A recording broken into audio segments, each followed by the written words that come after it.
जय जय श्री राधे। भक्ति भक्ति भगवंत गुरु चतुर्नाम बपुए, इनके पद बंदन किए नाशे बेग्नियने। नमो नमो जय श्री वृंदावन रचि बरचति घनि घोरी।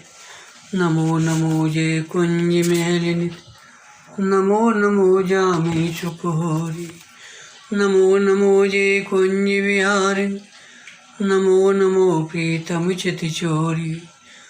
नमो नमो जय श्री हरिदासी, नमो नमो इन्हीं की जोरी। आज की कथा प्रसंग में भक्तिमाल से श्री उद्धव जी का चरित्र वर्णन करेंगे। लिखा है, न तथा में प्रेतमो आत्मयो न शंकरो न च संकर्षणो न श्री नैवात्मा च यथा भवान। भगवान कहते हैं, उद्धव, मुझे तुम्हारे जैसे प्रेमी भक्ति जितने प्रिय हैं उतने प्रिय मेरे पुत्र ब्रह्मा, आत्मा, शंकर, सगे भाई बलराम जी, स्वयं अर्धांगिनी लक्ष्मी जी और मेरा अपना आत्मा भी नहीं है। श्री भगवान ने श्रीमुख से यह बात उद्धव जी से कही। सुखदेव जी कहते हैं, परीक्षित, उद्धव जी विष्णुवंशियों में एक प्रधान पुरुष थे। वे साक्षात बृहस्पति जी के शिष्य और परम बुद्धिमान थे। उनकी महिमा के संबंध में इससे बढ़कर और कौन सी बात कही जा सकती है। वे भगवान श्री कृष्ण के प्यारे सखा तथा मंत्री थे।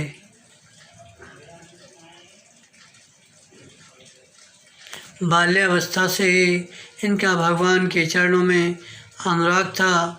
जब ये 5 वर्ष के थे तब बालकों की तरह खेल में श्री कृष्ण की मूर्ति बनाकर उनकी सेवा पूजा में ऐसे तन्मय हो जाते थे कि कलेवा के लिए माता के बुलाने पर भी उसे छोड़कर नहीं जाना चाहते थे। भगवान श्री कृष्ण ने जब इन्हें सखा रूप में स्वीकार कर लिया तब तो ये क्षण के लिए प्रभु से अलग नहीं होते थे। दोनों मित्रों में बड़ी अंतरंगता थी, मतैक्य था, परंतु एक स्थल पर दोनों में घोर विरोध भी था। विरोध इस बात का था, जब प्रेमी योगी श्री कृष्ण प्रेम में ब्रज देवियों की स्मृति में प्रेम विह्वल होकर उनके अनुराग की चर्चा करते तो ये अद्वैत वेदांत की शुष्क गाथा गाने लगते। प्रेम विरह की बात सुनकर उद्धव भगवान श्याम सुंदर को योग ज्ञान का उपदेश करते। भगवान ने उद्धव की यह अद्वैत चर्चा श्री कृष्ण को खीर में नून की तरह लगती। वे मन महसूस कर रह जाते। भगवान ने विचारा कि संगीत मिला तो अवश्य, पर कंचन को कांच जैसा, हंस को कौवा जैसा। पर तो श्याम सुंदर ने मित्र उद्धव को प्रेम पाठ पढ़ाने के लिए प्रीति की पाठशाला ब्रज में भेजने का निश्चय किया। एक दिन शरणागतों के समस्त दुख हर लेने वाले भगवान श्री कृष्ण ने अपने प्रिय मित्र और एकांत प्रेमी उद्धव जी का हाथ अपने हाथ में लेकर कहा, उद्धव, तुम ये निश्चय जानो, मन बच क्रम में तुम्हें ही पठावत, ब्रज को करो पयानो। पूर्ण ब्रह्म अलख्य अविनाशी, ताके तुम हो ज्ञाता, रेख न रूप जात कुल नाही, जाके नहीं पितु माता। यह मत दे गोपिन को आवहो, बिरहन मन में भासत, सूर तुरत ये जाए कहो, तुम ब्रह्म बिना नहीं आशत। भगवान उद्धव जी से बोले, देखो तुम ब्रज में जाओ, तुम पूर्ण ब्रह्म के विषय में जानकार हो और गोपियों को इस बात की उपदेश दो, इस बात का उपदेश दो जिससे वो ब्रह न करें। यह सुनकर उद्धव जी ज्ञान के अभिमान में फूल गए, साथ ही बड़े आदरपूर्वक अपनी प्रिय सखा का संदेश लेकर रथ पर सवार हुए और नंदगाम के लिए चल पड़े।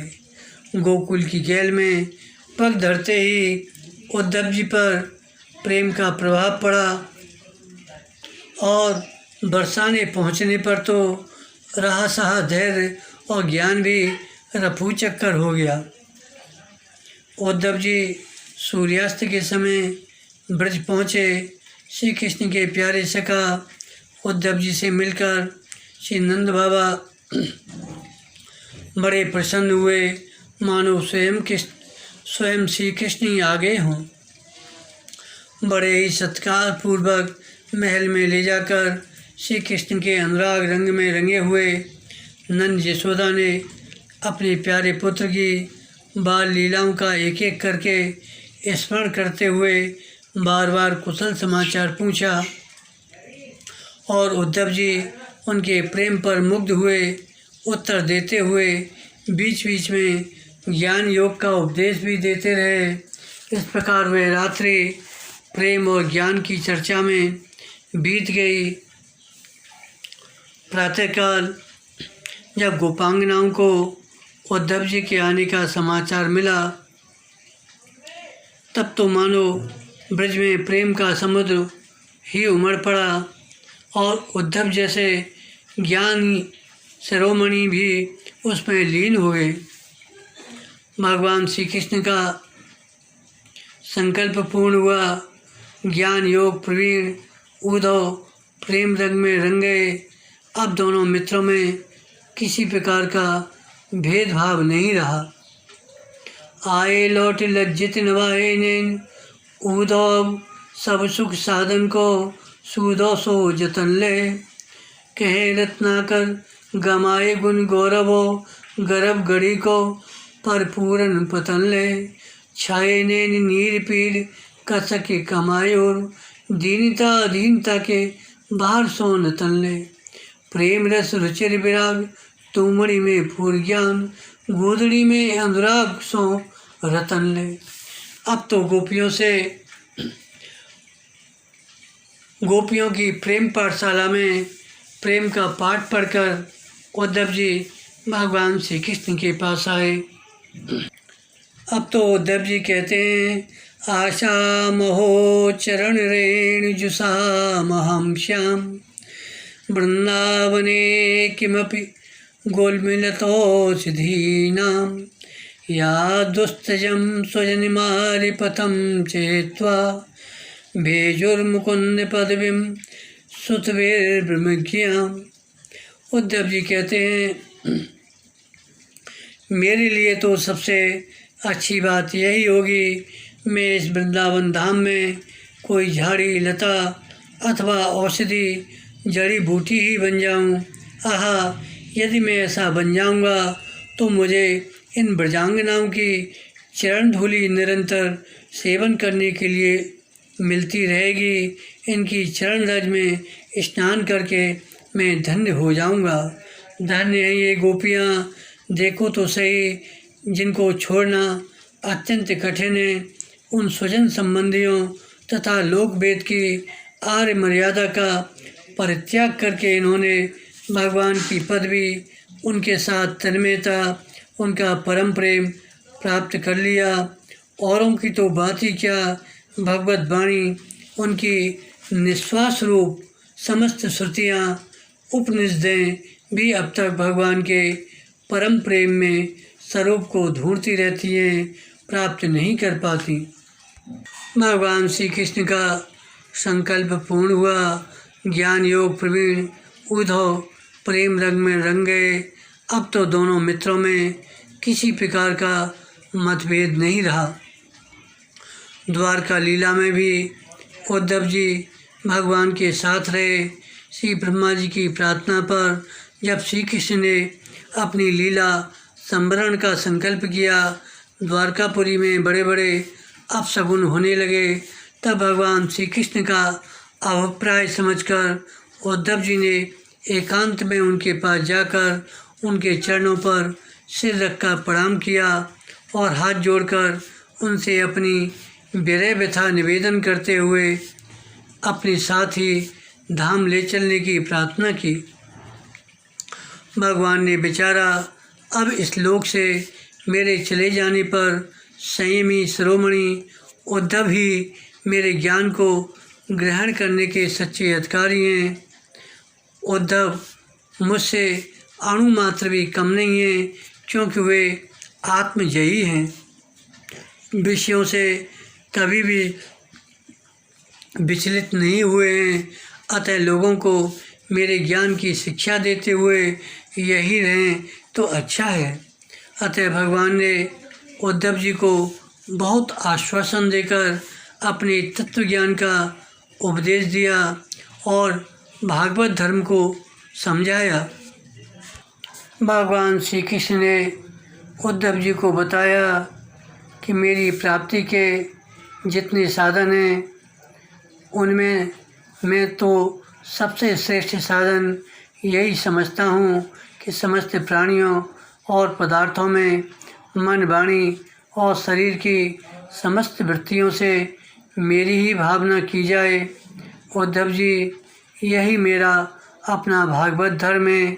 इसको एक बार आरंभ कर देने के बाद फिर किसी प्रकार की विघ्न बाधा से इसमें रत्ती भर भी अंतर नहीं पड़ता, क्योंकि ये धर्म निष्काम है और स्वयं मैंने ही इसे निर्गुण होने के कारण सर्वोत्तम निश्चय किया है।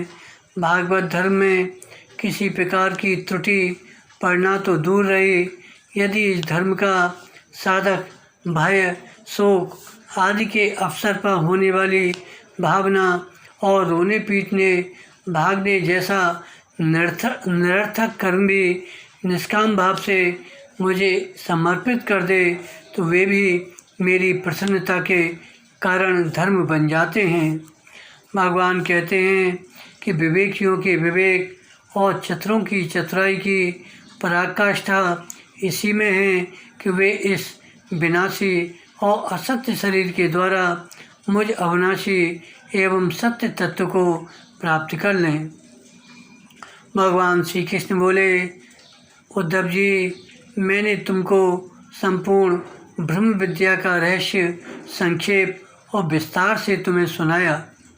इस रहस्य को समझना मनुष्यों की तो कौन कहे, देवताओं के लिए भी अत्यंत कठिन है। मैंने जिस सुस्पष्ट और युक्त ज्ञान का वर्णन बार बार किया है, उसके मर्म को जो समझ लेता है, उसके हृदय की संशय ग्रंथियाँ छिन्न भिन्न हो जाती हैं और वह मुक्त हो जाता है। मैंने तुम्हारे प्रश्नों का भली भांति खुलासा कर दिया। जो पुरुष हमारे प्रश्नोत्तर को विचारपूर्वक धारण करेगा, वह वेदों के भी परम रहस्य सनातन परब्रह्म को प्राप्त कर लेगा। जो पुरुष मेरे भक्तों को इसे भली भांति स्पष्ट करके समझाएगा, उस ज्ञानदाता को मैं प्रसन्न मन से अपना स्वरूप तक दे डालूँगा, उसे आत्म ज्ञान करा दूँगा। उद्धव जी, यह तुम्हारा और मेरा संवाद स्वयं तो परम पवित्र है, दूसरों को भी परम पवित्र करने वाला है। जो इसे कोई एकाग्र चित्त से श्रद्धापूर्वक नित्य सुनेगा, उसे मेरी पराभक्ति प्राप्त होगी, वह कर्म बंधन से मुक्त हो जाएगा। फिर भगवान पुनः बोले, जिस समय मनुष्य समस्त कर्मों का परित्याग करके मुझे आत्मसमर्पण कर देता है, उस समय वह मेरा विशेष माननीय हो जाता है और मैं उसे उसके जीवत्व से छुड़ाकर अमृत स्वरूप मोक्ष की प्राप्ति करा देता हूँ और वह मुझसे मिलकर मेरा स्वरूप हो जाता है। अब उद्धव जी, योग मार्ग का पूरा उपदेश प्राप्त कर चुके थे। भगवान श्री कृष्ण की बात सुनकर उनकी आंखों में आंसू उमड़ पड़े। प्रेम की बाढ़ से गला रुध गया। चुपचाप हाथ जोड़े रह गए। वाणी से कुछ बोला नहीं गया। उनका चित्त प्रेमावेश से विफल हो रहा था। उन्होंने धैर्यपूर्वक उसे रोका और अपने को अत्यंत सौभाग्यशाली अनुभव करते हुए सिर से यदुवंश शिरोमणि भगवान श्री कृष्ण के चरणों का स्पर्श किया और हाथ जोड़कर उनसे प्रार्थना की, प्रभु आप माया और ब्रह्मा आदि के भी मूल कारण हैं। मैं मोह के महान अंधकार में भटक रहा था। आपके सत्संग से वह सदा के लिए भाग गया। भला जो अग्नि के पास पहुंच गया उसके सामने क्या शीत, क्या अंधकार और उसके कारण होने वाला भय ठहर सकता है। भगवान, आपकी मोहिनी माया ने मेरा ज्ञान दीपक छीन लिया था, परंतु आपने कृपा करके वह फिर अपने सेवक को लौटा दिया। आपने मेरे ऊपर महान अनुग्रह की वर्षा की। ऐसा कौन होगा जो आपके इस कृपा प्रसाद का अनुभव करके भी आपके चरण कमलों की शरण छोड़ दे और किसी दूसरे का सहारा ले। महायोगेश्वर, मेरा आपको नमस्कार है। अब आप कृपा करके मुझ शरणागत को ऐसी आज्ञा दीजिए जिससे आपके चरण कमलों में मेरी अनन्य भक्ति बनी रहे। भगवान श्री कृष्ण ने कहा, उद्धव जी, अब तुम मेरी आज्ञा से बद्रीवन में चले जाओ। वह मेरा ही आश्रम है। वहाँ मेरे चरण कमलों के धोवन गंगा जल का स्नान पान के द्वारा सेवन करके तुम पवित्र हो जाओगे। अलकनंदा के दर्शन मात्र से तुम्हारे सारे पाप ताप नष्ट हो जाएंगे। प्रिय उद्धव, तुम वहाँ वृक्षों की छाल पहनना, वन के कंदमूल फल खाना और किसी भोग की अपेक्षा न रखकर निस्पृह वृत्ति से अपने आप में मस्त रहना। सर्दी गर्मी सुख दुख जो कुछ आ पड़े उसे सम रहकर सहना। स्वभाव सौम्य रखना, इंद्रियों को वश में रखना, चित्त शांत रहे, बुद्धि समाहित रहे और तुम स्वयं मेरे स्वरूप के ज्ञान और अनुभव में डूबे रहना। मैंने तुम्हें जो कुछ शिक्षा दी है उसका एकांत में विचारपूर्वक अनुभव करते रहना। अपनी वाणी और चित्त मुझ में ही लगाए रहना और मेरे बतलाए हुए भागवत धर्म में प्रेम से रम जाना। अंत में तुम त्रिगुण और उनसे संबंध रखने वाली गतियों को पार करके उनसे परे मेरे परमार्थ स्वरूप में मिल जाओगे। भगवान श्री कृष्ण के स्वरूप का ज्ञान संसार के भेद भ्रम को छिन्न भिन्न कर देता है। जब उन्होंने स्वयं उद्धव जी को ऐसा उपदेश किया तो उन्होंने उनकी परिक्रमा की और उनके चरणों पर सिर रख दिया। इसमें संदेह नहीं कि उद्धव जी संयोग वियोग से होने वाले सुख दुख के जोड़े से परे थे, क्योंकि वे भगवान के निर्द्वंद चरणों की शरण ले चुके थे। फिर भी वहाँ से चलते समय उनका चित्त प्रेमावेश में भर गया। उन्होंने अपने नेत्रों की झरती हुई अश्रुधारा से भगवान के चरण कमलों को भिगो दिया।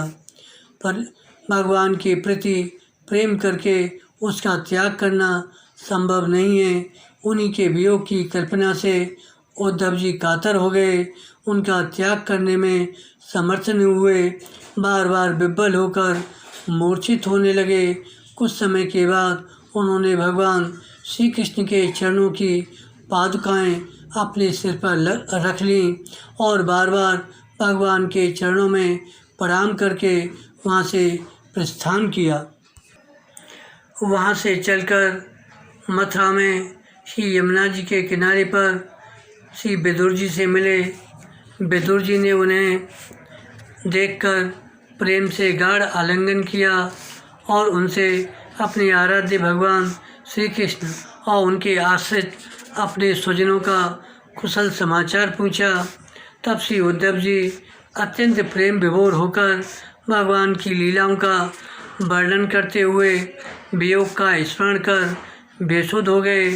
परिणाम यह हुआ, परम धाम जाते समय भगवान ने जो तत्व उपदेश इन्हें दिया था वह वर्णन करने में अपनी असमर्थता दिखाते हुए विदुर जी को श्री मैत्रेय जी के पास जाने को कहा और स्वयं श्री कृष्ण की आज्ञा शिरोधार्य कर अपने स्थूल रूप से तो भद्रकाश्रम चले गए, परंतु भाव शरीर से श्री गोवर्धन जी की तलहटी में निवास करते हैं।